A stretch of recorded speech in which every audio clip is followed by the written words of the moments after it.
यहाँ रसोई बनती थी तो रसोई खुले में बनती थी। जंगल में कहाँ का वातावरण, कहाँ का किचन और कहाँ का बेडरूम, ये सब हम खुले में रहते थे शिष्य लोग, तो खुले में रसोई बनती थी। तो जंगल में जहाँ रसोई बनती थी वहाँ घास उग जाया करती थी।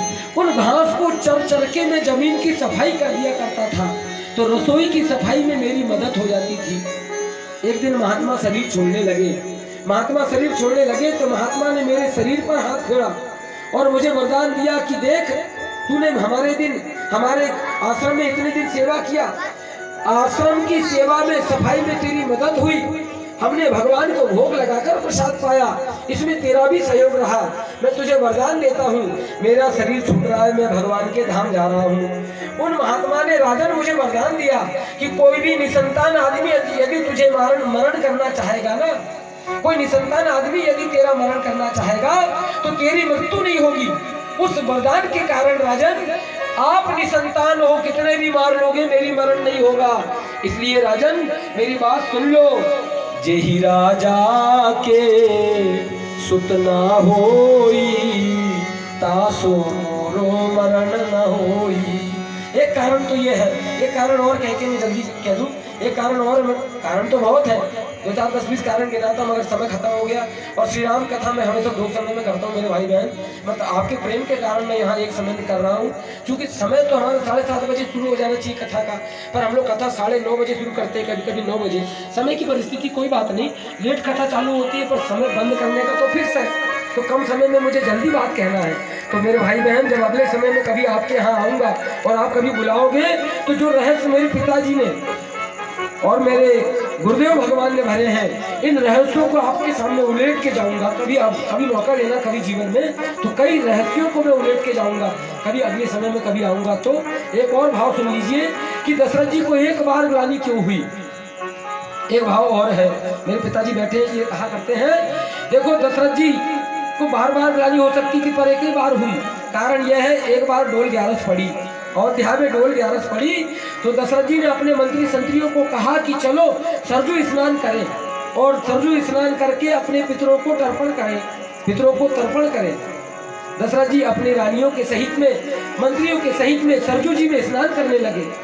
सरजू जी में स्नान करते करते जैसे ही सूर्य को जल देने लगे, अर्घ देने लगे, तर्पण करने लगे, उसी समय में गगन मंडल में, अयोध्या में दशरथ जी के पितर आ गए गगन मंडल में।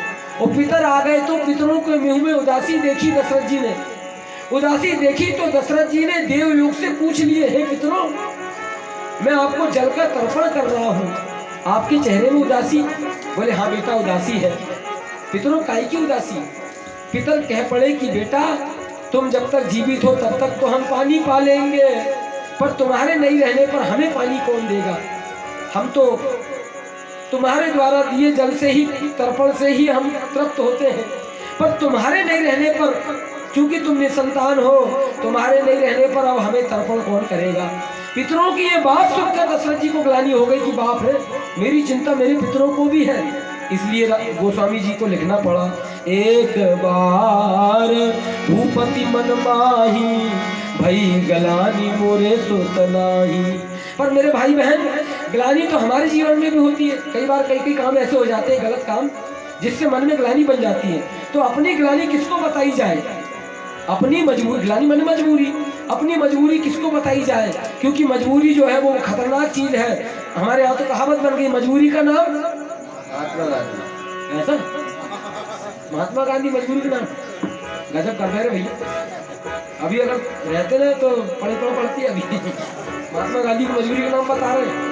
महात्मा गांधी की फोटो छप गई, मजबूरी में छपी के कोई कुछ भी बात। एक से एक लोग पढ़े, 2 दल बने अपने यहाँ, नरम दल गरम दल। अब वो तो समझ नहीं आ रहा क्या क्या बोल डालूं, नरम दल और गरम दल। मेरे भाई बहन, आज़ादी की लड़ाई हमने 200 साल लड़े, और 200 साल में आखिरी 200 सालों में लड़ते लड़ते 2 दल बने, नरम दल और गरम दल। तो गरम दल के बड़े बड़े नेता थे जो मुट्ठी में ताव दिया करते थे, चंद्रशेखर आजाद, राजगुरु भगत सिंह, सुभाष चंद्र बोस, ये गरम दल के नेता थे। और नरम दल के नेता थे बाल गंगाधर तिलक, लाला लाजपत राय, मोहनदास गोखले, ये सच्चिदानंद सिन्हा, ये बड़े बड़े लोग थे। इसमें महात्मा गांधी भी नरम दल के थे।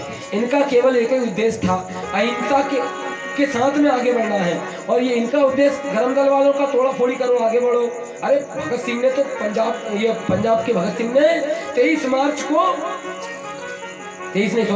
18 मार्च को अब 18 मार्च को अपने जो संसद भवन है, अपनी संसद भवन दिल्ली की, उसमें जनरल जो अंग्रेज जनरल था उसकी बैठक में बम फेंक दिया था। वो स्थान में देख के आया जहां से बम फेंका था संसद में।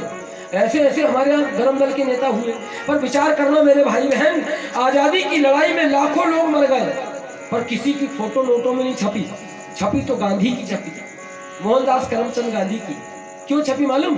केवल एक कारण है, अगर ये और कोई भी सरकार आ जा हो, मैं तो सरकारी बात करता ही नहीं हूँ, मेरे को पार्टी मार्टी से कोई लेन देन नहीं है, मैं कोई पार्टी की प्रशंसा नहीं कर रहा हूँ, ना कोई बुराई कर रहा हूँ। ये मेरे वक्तव्यों को कोई पार्टी से मत जोड़ना, हाथ जोड़ के विनती है। मैं ये कहना चाहता हूँ कि कोई सरकार आ जाए, चाहे कांग्रेस की, भाजपा की, सपा की, बसपा की, गोंडवाना आ जाए, कच्छू आ जाए, आप आ जाए, बाप आ जाए, कुछ भी आ जाए, भाई कोई भी सरकार आ जाए, पर गांधी जी की फोटो नोटों से कोई नहीं हटा सकता, किसी की हिम्मत नहीं है। भगवान का आशीर्वाद है, ध्यान से सुनना।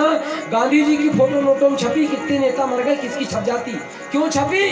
क्योंकि भगवान कहते हैं गीता में, अंतकाले च मामेव स्मरण मुक्त्वा कलेवरम या प्रयाति समद्भावम नास्ति यत्र संशयः।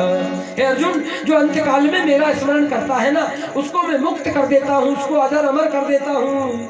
और गांधी जी अमर हो गए, क्योंकि गांधी जी अंतकाल में भगवान का नाम लिए। मेरे भाई बहन, जब 30 जनवरी 1948 को शाम के 4:27 पर दिल्ली के 30 हजारी मार्ग में नाथूराम गोडसे ने गांधी जी को 3 गोली मारा, प्रार्थना करने जा रहे थे गांधी जी, 3 गोली मारा, तो अंतिम समय में, गोली के लगते समय में, अंतिम समय में गांधी जी ने जो शब्द बोले, उन शब्द ने गांधी जी को अमर बना दिया।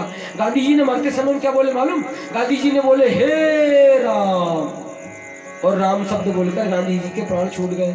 आज भी राजघाट में, दिल्ली में राजघाट में समाधि है, राजघाट में सोने से लिखा हुआ है, सोने से, हे राम शब्द गांधी जी के अंतिम शब्द थे। और अंत समय में राम बोले, जो कि निकलता नहीं है। अंत समय के राम ने आज गांधी जी को अमर बना दिया, और गांधी जी की फोटो नोटों में छप गई, जबकि राम नाम मरते समय निकलता नहीं है।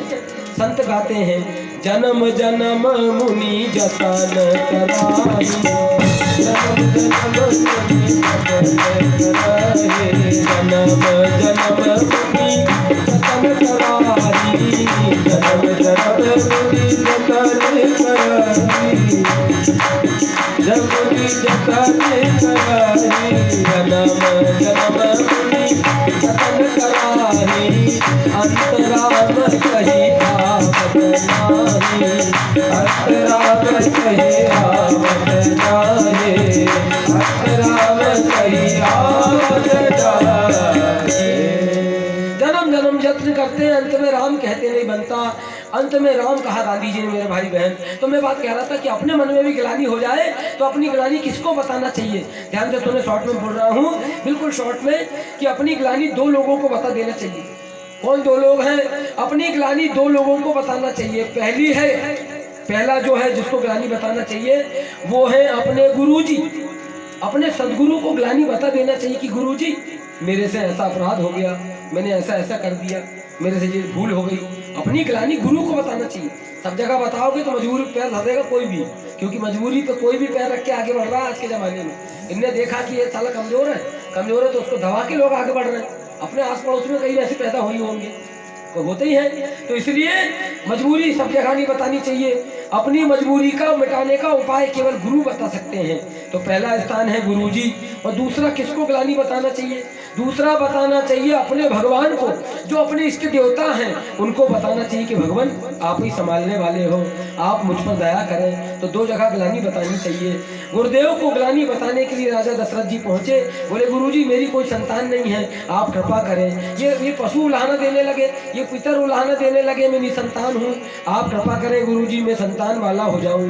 गुरुदेव वशिष्ठ ने कहा, राजन धैर्य धारण करो, धरहु धीर होई है सुतचारी, त्रिभुवन विदित भगत भयहारी। हे राजन, धैर्य धारण करो, तुम्हारी 4 संतान होगी, पर साधारण नहीं होगी, निरिक्त पान भंडार, साधारण थोड़ी होगी। कैसी होगी? बोले त्रिभुवन विदित भगत भयहारी। दशरथ जी ने माथा ठोका, धैर्य धारण करो बोल रहे, 4थी अवस्था हो आई और कितना धैर्य धारण करूं, बुढ़ापे में धैर्य तो धर रहा हूँ, अब क्या करूं, आप कुछ कृपा करो। बोले थोड़ा धैर्य धारण करो, कुछ युक्ति करना पड़ेगा। बोले कौन सी युक्ति करना पड़ेगा? वशिष्ठ जी ने कहा कि पुत्र कामेष्टि यज्ञ करना पड़ेगा, और पुत्र कामेष्टि यज्ञ से तुम्हें जो प्राप्ति होगी, उसके प्रसाद से तुम्हें पुत्रों की प्राप्ति होगी। तो दशरथ जी ने कहा कि गुरुजी यज्ञ की तैयारी करो और यज्ञ करो, आप क्यों नहीं कर रहे हैं यज्ञ? वशिष्ठ जी ने कहा कि मेरे से अच्छा एक और यज्ञ कराना जानता है, उनको बुलाया जाए। किसको? गुरुदेव वशिष्ठ ने कहा कि श्रृंगी ऋषि को बुलाया जाए।